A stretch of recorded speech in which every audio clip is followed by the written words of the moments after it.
নমস্কাৰ, মই মল্লিকা পুনৰ আহিছোঁ আপোনালোকৰ মাজলৈ অন্য এটা ভিডিঅ' লৈ। মই আগৰ ভিডিঅ' কেইটাত বীজগণিতৰ বিষয়ে আলোচনা কৰি আহিছিলোঁ। এই বীজগণিতৰ মই কেইটামান সূত্ৰ তোমালোকৰ আগত আলোচনা কৰিছিলোঁ।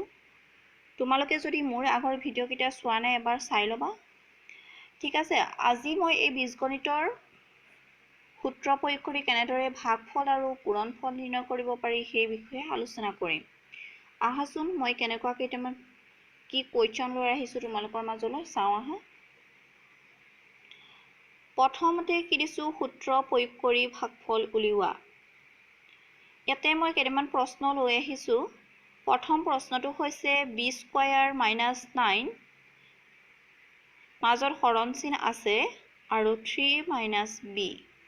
প্ৰশ্নটো আমি ভালদৰে চাই ল'ম, কি আছে কি উলিয়াব লাগে। আমাৰ কি উলিয়াব লাগে, ভাগফল উলিয়াব লাগে। গতিকে আমি সমাধান লিখি ল'লোঁ।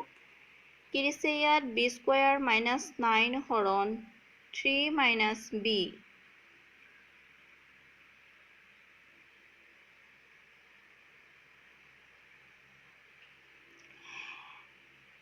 মই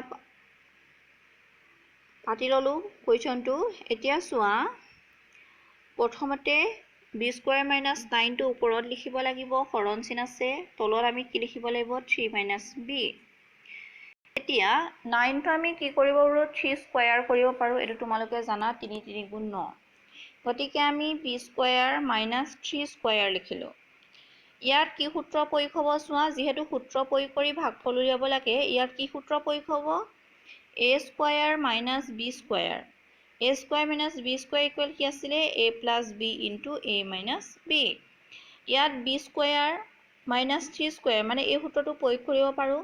গতিকে A square minus B square সূত্ৰটো প্ৰয়োগ কৰি আমি ওপৰখিনি ভাঙিলোঁ, কি হ'ল B plus 3 into B minus 3। তলৰটো একেই থাকিলে 3 মাইনাছ বি। এতিয়া চোৱা, আমি ওপৰে তলে যদি কটাকটি কৰোঁ তেতিয়াহ'লে মাইনাছ থকাকেইটা চাব লাগিব। ওপৰত আছে বি মাইনাছ 3, কিন্তু তলত কি আছে 3 মাইনাছ বি।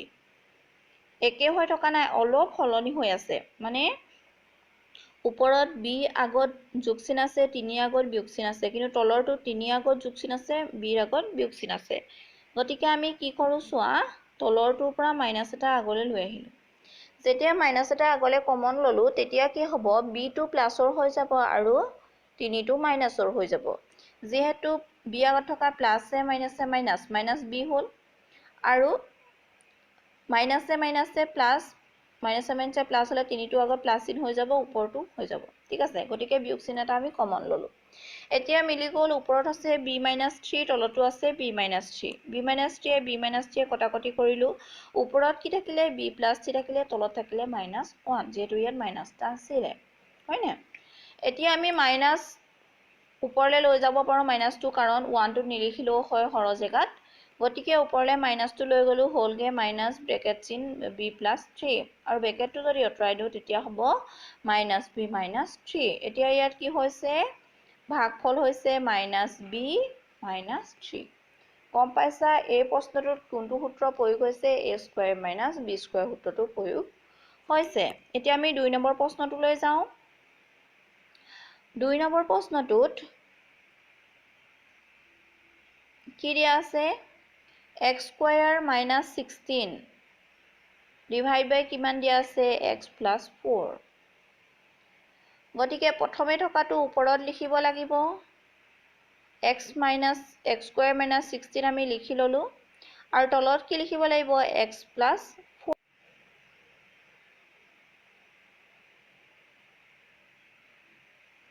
X plus 4 লিখিলোঁ। এতিয়া চোৱা, আমি জানো যে 4 4 গুণ 16, গতিকে আমি কি লিখিলোঁ, 16 জেগাত আমি কি লিখিলোঁ, 4 স্কোয়াৰ লিখিব পাৰোঁ। গতিকে এইটো কি হৈছে, এক্স স্কোয়াৰ মাইনাছ 4 স্কোয়াৰ মানে এ স্কোয়াৰ মাইনাছ বি স্কোয়াৰ ফৰ্মুলাত পৰিছে। গতিকে আমি x plus 4 into x minus 4 লিখিব পাৰোঁ। ওপৰত আছে এক্স প্লাছ 4, তলতো আছে এক্স প্লাছ 4, এক্স প্লাছ 4 আমি কটাকটি কৰিব পাৰোঁ, আৰু উত্তৰটো কি থাকিব, এক্স মাইনাছ 4। গতিকে আমাৰ ভাগফলটো হ'ব কিমান, x minus 4।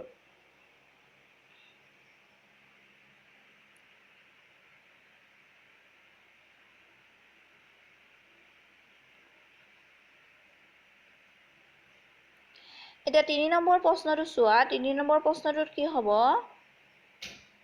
a to the power 4 minus c to the power 4 তাৰপিছত হৰণ চিন আছে তাৰপিছত কি আছে a plus c এতিয়া চোৱা কি হৈ আছে a to the power 4 minus c to the power 4 টো ওপৰত পাতিলো তলত পাতিলো a plus c এতিয়া আমি ওপৰটোৰ কি সূত্ৰ প্ৰয়োগ কৰিব পাৰো চোৱা a to the power 4 আছিলে হয়নে a to the power 4 টো আমি কি কৰি দিলো a square whole square কৰি দিলো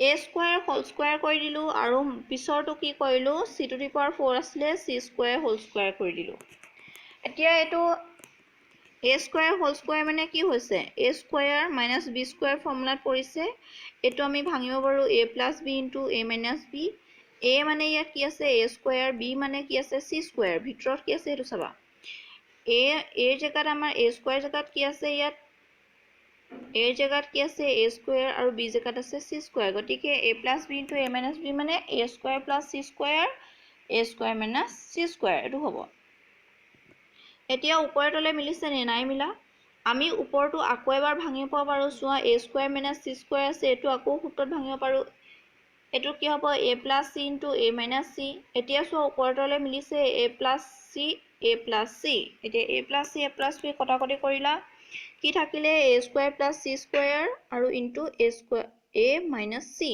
আমাৰ এতিয়া ভাগফলটো কিমান হ'ল a square plus c square a minus c বুজিছা কি সূত্ৰ প্ৰয়োগ হৈছে a square minus b square সূত্ৰ প্ৰয়োগ হৈছে a square minus b square মানে a plus b into a minus b আৰু ইয়াত কেতিয়াবা a square টো বেলেগ সংখ্যা থাকিব পাৰে হয়নে বেলেগ আখৰ থাকিব পাৰে গতিকে চাই লবা কোনটো সূত্ৰৰ প্ৰয়োগ হয় কেনেকৈ প্ৰয়োগ হয় আৰু তাৰ একদম সৰল অৱস্থালৈ কেনেদৰে নিব পাৰি হেতু চাই লবা এতিয়া আমি তাৰ পিছৰ প্ৰশ্নটো লৈ আহো পিছৰ প্ৰশ্নটো কি কৰিছে আকৌ ভাগফল নিৰ্ণয় কৰিব পৰা নাই কি কৈছে পূৰণফল উলিয়াবলৈ কৈছে আমি সূত্ৰ প্ৰয়োগ কৰিনো কেনেদৰে পূৰণফল উলিয়াই চাও আহা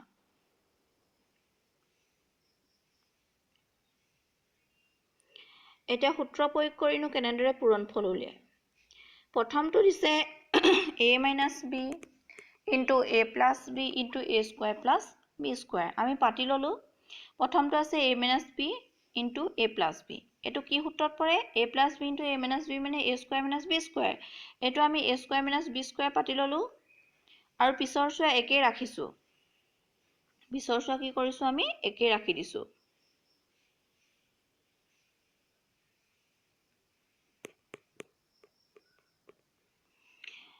তেতিয়া হলে কি হ'ব a square minus b square into a square plus b square পিছৰ চোৱা আকৌ সূত্ৰত প্ৰয়োগ কৰিব নি চাবা এতিয়াটো কি হৈছে আকৌ সূত্ৰত পৰিছে হয়নে a square minus b square into a square plus b square এটো আমি a square টো a বুলি ধৰিব পাৰো b square টো b বুলি ধৰিব পাৰো তেতিয়াটো কি হৈছে a minus b into a plus b মানে a square minus b square টো আকৌ ফৰ্মুলাত পৰিলে কি হ'ল ইয়াত a জাগাত আমাৰ a square আছে b জাগাত b square মানে a square whole square minus b square whole square হয়নে a square whole square মানে a to the power 4 minus আছে minus দিলো b square whole square মানে b to the power 4 হ'ল সূত্ৰটো একে প্ৰয়োগ হৈছে ভাগফলৰ নিচিনা হয়নে কি সূত্ৰ প্ৰয়োগ কৰে হেতু খালি চাই ললে হ'ব এতিয়া 2 নম্বৰ প্ৰশ্নটো চোৱা x minus y into x plus y into x square plus y square into x to the power 4 plus y to the power 4 প্ৰশ্নটো জটিল নিচিনা দেখিব লাগিলেও তোমালোকে জটিল বুলি নাভাবিবা এটা স্টেপকে তোমালোকে সূত্ৰটো প্ৰয়োগ কৰি গলেই হ'ল কি সূত্ৰ প্ৰয়োগ কৰিব লাগিব মনতে ভাবি লকা কিন্তু সূত্ৰটো তোমালোকে জানিবই লাগিব ঠিক আছে এতিয়া ই আছে x minus y into x plus y এটো a minus b into a plus b ফৰ্মুলাত পৰিব গতিকে a square minus b square মানে ইয়াত আছে x square minus y square এটো পাতিলো তাৰ পিছৰখিনি একে পাতিলো x square plus y square into x to the power 4 plus y to the power 4 এতিয়া চোৱা আকৌ প্ৰথম দুটা কি হৈছে a square a plus b into a minus b হৈ আছে মানে a square minus b square a জাগাত আছে x square b জাগাত আছে y square গতিকে x square whole square পাতিলো minus y square whole square পাতিলো এতিয়া চোৱা পিছৰটোতো একেভাগে পাতিছোঁ x to the power 4 plus y to the power 4 এতিয়া চোৱা x square whole square মানে x to the power 4 minus y square whole square মানে y to the power 4 এতিয়া পিছৰটো একে পাতিছোঁ x to the power 4 plus y to the power 4 এইটো একে সূত্ৰৰ প্ৰয়োগ হৈ আছে হয়নে a plus b into a minus b ফৰ্মুলাতে পৰিব গতিকে a square minus b square পাতিলোঁ a জাগাত আছে x to the power 4 b জাগাত আছে y to the power 4 এতিয়া a square মানে হ'ব x to the power 4 whole square minus y to the power 4 whole square এতিয়া whole square to আঁতৰাই দিলে কি ব্ৰেকেট to আঁতৰাই দিলে কি হ'ব x to the power 4 দুগুণ 8 হ'ল y to the power 4 দুগুণ 8 মানে কি হ'ব x to the power 8 minus y to the power 8 তোমালোকে গম পাইছা কি সূত্ৰ প্ৰয়োগ হৈছে আৰু পূৰণফল আৰু হৰণ ভাগফলটো কেনেদৰে উলিয়াব পাৰি তোমালোকে গম পাইছা তোমালোকে নিজেই ঘৰত এবাৰ প্ৰেক্টিছ কৰিছে বা তোমালোকৰ বুকত কিতাপত এনেকুৱা সূত্ৰ প্ৰয়োগ কৰি পূৰণফল আৰু ভাগফল উলিওৱা কিছুমান অংক থাকে বিশেষকৈ 7 8 9 এই ক্লাছ কেইটাত থাকিব গতিকে তোমালোকে নিজেই নিজৰ অনুশীলনীখিনি প্ৰেক্টিছ কৰিবা ধন্যবাদ